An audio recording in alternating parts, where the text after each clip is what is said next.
Ukraine యుద్ధం శాంతి ఒప్పందం 95% చేరుకుందని 2 రోజుల క్రితం డొనాల్డ్ ట్రంప్ ప్రకటించారు. అంటే యుద్ధం ఆగిపోతుందని యూరప్ దేశాలు ఓ అంచనాకు వచ్చాయి. ఈ ఆనందాన్ని 2 రోజులు కూడా రష్యా అధ్యక్షుడు ఉండనీయలేదు. పశ్చిమ దేశాలకు వ్లాదిమిర్ పుతిన్ మళ్లీ షాక్ ఇచ్చాడు. మొన్న తన నివాసంపై డ్రోన్ల దాడి జరిగిందని ప్రకటించిన పుతిన్ ఇప్పుడు డెడ్లీ వెపన్స్ ను బెలారస్లో మోహరించాడు. యూరప్ దేశాలకు క్రెమ్లిన్ బాస్ వణుకు పుట్టించాడు. అసలే సంక్షోభంలో ఉన్న యూరప్ పుతిన్ విధ్వంసకర ఆయుధాలతో కలవరానికి గురవుతోంది. అసలు బెలారస్లో ఇప్పుడు పుతిన్ ఎలాంటి ఆయుధాలను మోహరించాడు?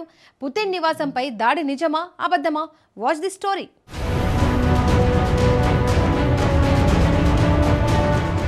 యూరప్ ను వణికిస్తున్న పుతిన్ వెపనేంటి? ఉక్రెయిన్ పై రష్యా ప్రతీకారం తీర్చుకుందా?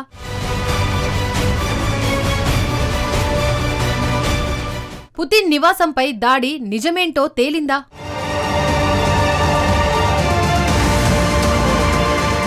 ఉక్రెయిన్ యుద్ధం మరో సంవత్సరంలోకి ఎంట్రీ ఇచ్చింది. ఫిబ్రవరి 24తో ఈ యుద్ధం 4 ఏళ్లు పూర్తి చేసుకోబోతోంది. అయితే ఇప్పుడు కాల్పుల విరమణ, శాంతి చర్చల గురించి పక్కన పెట్టండి. మరో ఏడాది ముగిసిన తరుణంలో యుద్ధ పరిస్థితులు మాత్రం మరింతగా ముదురుతున్నాయి. ప్రస్తుతం బెలారస్ లో డెడ్లీ ఆయుధాలను రష్యా మోహరించింది. ఆ ఆయుధాలను ఒరేష్నిక్ అంటారు. అయితే ఈ మోహరింపులను మాస్కో ఏమీ రహస్యంగా చేపట్టడం లేదు. ఆయుధాలను బహిరంగంగానే ఆ 2 దేశాలు ప్రదర్శిస్తున్నాయి.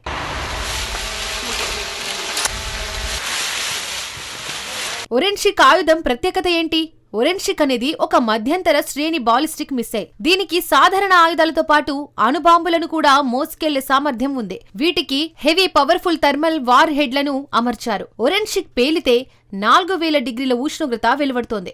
సింపుల్ గా చెప్పాలంటే కాంక్రీట్ ను కూడా బూడిద చేయగలదని రష్యా చెబుతోంది. వాస్తవానికి ఈ ఆయుధాన్ని అత్యంత ప్రమాదకరంగా మార్చేది కేవలం దాని వేగం మాత్రమే. ఒరెన్షిక్ గంటకు 12300 కిలోమీటర్ల వేగంతో లక్ష్యం వైపు దూసుకెళ్తోంది.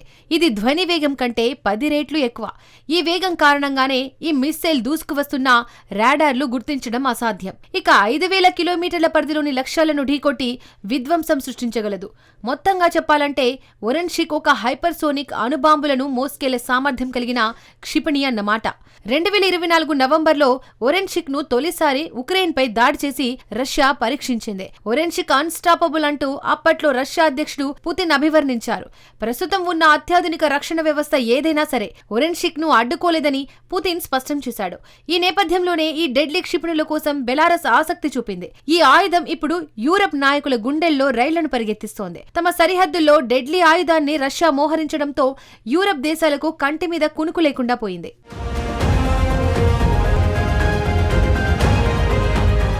పోలాండ్, లిథువేనియా దేశాలు తమ సరిహద్దుల వద్ద బెదిరింపులకు దిగుతున్నాయని బెలారస్ వాదిస్తోంది. అందుకే తమ దేశంలో ఒరెన్షిక్ క్షిపణులను మోహరించాలని పుతిన్ ను బెలారస్ అధ్యక్షుడు అలెగ్జాండర్ లుకషెంకో కోరాడు. అందుకు పుతిన్ అంగీకరించినట్టు మిన్స్క్ వెల్లడించింది. మిన్స్క్ బెలారస్ రాజధాని నగరం. అయితే ఇప్పుడు బెలారస్ లో ఒరెన్షిక్ క్షిపణులను మోహరించడంతో ప్రధానంగా పోలాండ్, లిథువేనియా దేశాలు మాత్రం భయంతో వణికిపోతున్నాయి. ఉక్రెయిన్ తరువాత నెక్స్ట్ తామే రష్యా టార్గెట్ అంటూ ఆయా దేశాలు భావిస్తున్నాయి. అయితే ప్రస్తుతం యుద్ధ సంక్షోభంతో అల్లాడుతున్న యూరప్ భయపడడానికి, పరిస్థితులు ఉద్రిక్తంగా మారడానికి ఒరెన్షిక్ ఒక్కటే కారణం కాదు. తాజాగా ఉక్రెయిన్లోని ఒడెస్సా నగరంపై 127 డ్రోన్లతో రష్యా దాడి చేసింది. వాటిలో 100 డ్రోన్లను కూల్చేసినట్టు ఉక్రెయిన్ తెలిపింది. మిగిలిన డ్రోన్లు ఓ నివాస భవనాన్ని కూల్చేశాయి. నిజానికి రష్యా భీకర దాడి చేస్తుందని ముందే ఊహించారు. ఎందుకంటే 2 రోజుల క్రితం రష్యా సంచలన ఆరోపణలు చేసింది. పుతిన్ నివాసంపై ఉక్రెయిన్ డ్రోన్ల దాడికి దిగిందని రష్యా తెలిపింది. అధ్యక్షుడిని హతమార్చేందుకు ఉక్రెయిన్ యత్నించిందని మాస్కో ఆరోపించింది. అయితే మాస్కో ఆరోపణలను ఉక్రెయిన్ తోసిపుచ్చింది. శాంతి చర్చలను పక్కదారి పట్టించేందుకు రష్యా ఇలాంటి అబద్ధాలను చెబుతోందని ఉక్రెయిన్ అధ్యక్షుడు వాదిస్తున్నాడు.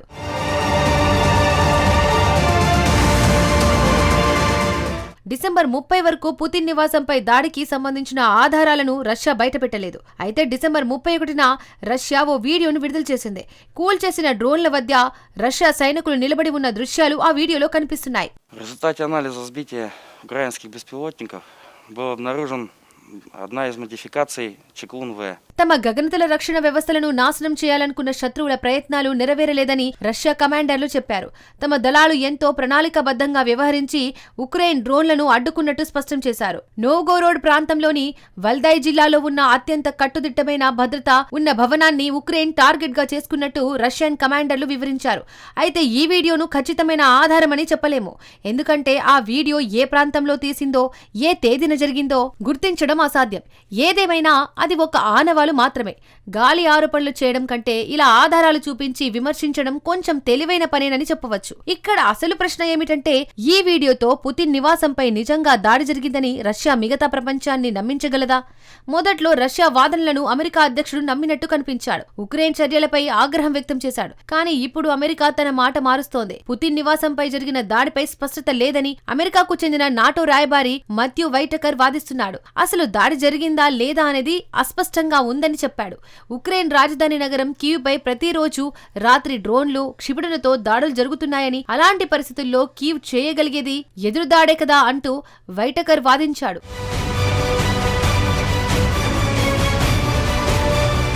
పశ్చిమ దేశాల నిఘా సంస్థలు ఇప్పటికే రష్యా ఆరోపణలపై దృష్టి సారించాయి. ఇప్పుడు వారి అంచనాలు ఎలా ఉంటాయన్నది చర్చనీయాంశంగా మారింది. నిజంగా పుతిన్ నివాసంపై దాడి జరిగిందా లేదా అన్నది తెలుసుకునే పనిలో పాశ్చాత్య నిఘా సంస్థలు బిజీగా మారాయి. తమ మిత్రదేశాలు అసలైన నిజాలను బయట పెడతాయని ఉక్రెయిన్ అధ్యక్షుడు జెలెన్స్కీ మాత్రం పూర్తిగా విశ్వాసంగా ఉన్నాడు. రష్యా ఆరోపిస్తున్న దాడులకు సంబంధించి తమ టీం అమెరికాతో కలిసి అన్ని వివరాలను పరిశీలిస్తోందన్నాడు. ఇది ఒక కిలీ దాడిగా తమకు అర్థమైందని ఉక్రెయిన్ అధ్యక్షుడు చెబుతున్నాడు. మా భాగస్వామ్య దేశాల వద్ద ఉన్న అత్యాధునిక సాంకేతికతతో అది నిజంగానే అబద్ధపు ఆరోపణ అని ప్రకటించనున్నారని జెలెన్స్కీ స్పష్టం చేశారు. ప్రస్తుతం జెలెన్స్కీకి మంచి ఊపు కనిపిస్తోంది. అయితే ఆ జోష్ యుద్ధ రంగంలో మాత్రం కాదు, కేవలం దౌత్యపరంగా మాత్రమే.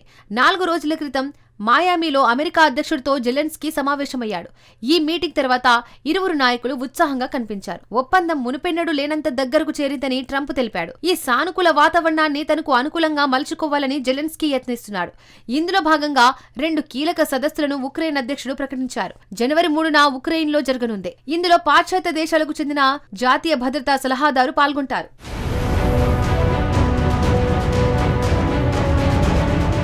రెండో సదస్సు ఫ్రాన్స్ లో జనవరి 6న జరగనుంది.